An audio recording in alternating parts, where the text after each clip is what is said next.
Let's suppose that four surgeons, ophthalmologists, for example, practicing together via a professional corporation, plan to build their own ASC. It goes without saying that they would think that in order to be compliant, distributions from their ASC must be in proportion to ownership interests, not to the volume or value of their referrals to the facility. But that's not necessarily true, and the reason why presents potential flexibility for you in structuring ASC deals. As a quick refresher, in general terms, the federal anti-kickback statute, the AKS, prohibits the offer of, demand for, payment of, or acceptance of any remuneration for referrals of federally funded healthcare program patients, such as Medicare or Medicaid patients. The AKS is a criminal statute, and violation constitutes a felony.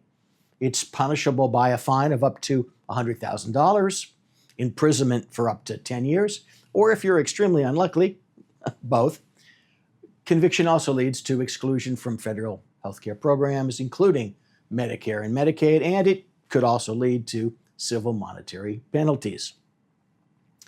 There are statutory exceptions as well as regulatory safe harbors that describe certain arrangements not subject to the AKS because they are unlikely to result in fraud or abuse.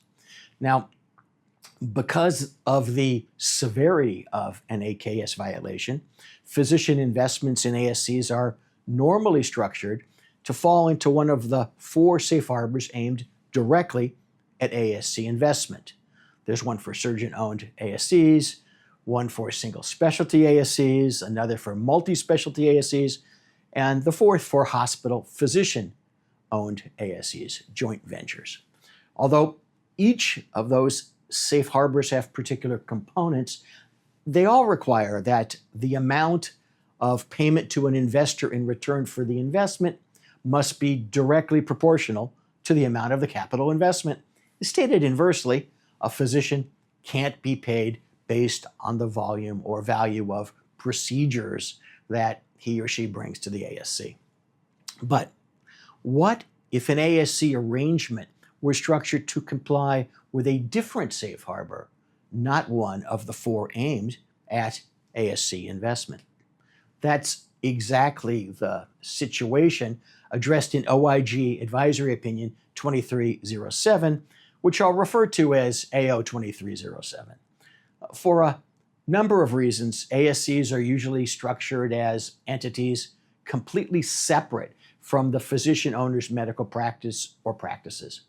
In other words, turning to the example we started out with of four ophthalmologists practicing through a medical corporation, the normal structure would be for these four physicians to also be the owners of another entity, usually an LLC, that would own and operate the ambulatory surgery center.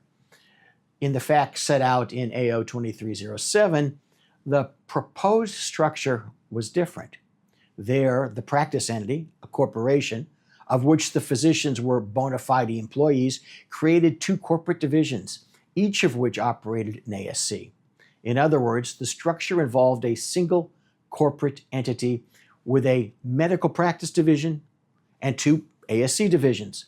This is not the same as a parent-subsidiary structure in which two separate legal entities, the subsidiaries, are owned by the corporate parent, each set up to own and operate one of the two ambulatory surgery centers.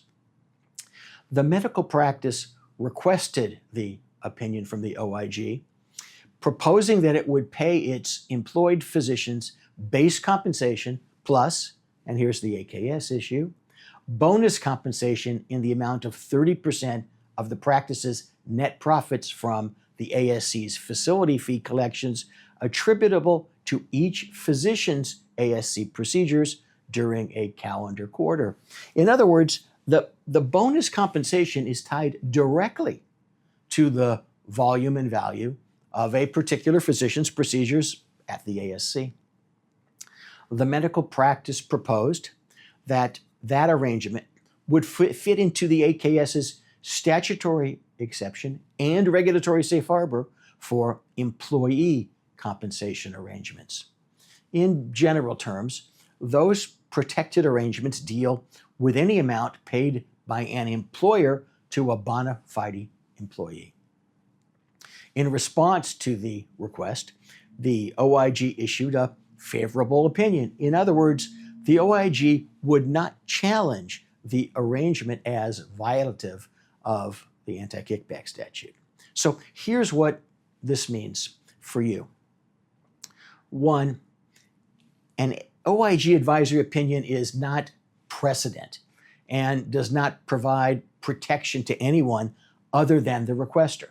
That said, it provides a window into how the OIG, which is the agency charged with enforcing the AKS, views compliance. Two, having represented parties in requesting OIG opinions, if you were to engage in a structure similar to that of AO 2307, you should seriously consider requesting an opinion for your deal. Three, lost to compartmentalized thinkers, but evident here from the uniqueness of the corporate division configuration. Designing a business structure to meet regulatory challenges in one regard might create unintended consequences in others. For example, mimicking the structure described in AO 2307 would likely pose hurdles to a subsequent sale of the ASC. There are other extremely significant business and regulatory reverberations as well. In the event that you'd like to explore ASC structure, let me know. And in any event, be extremely careful.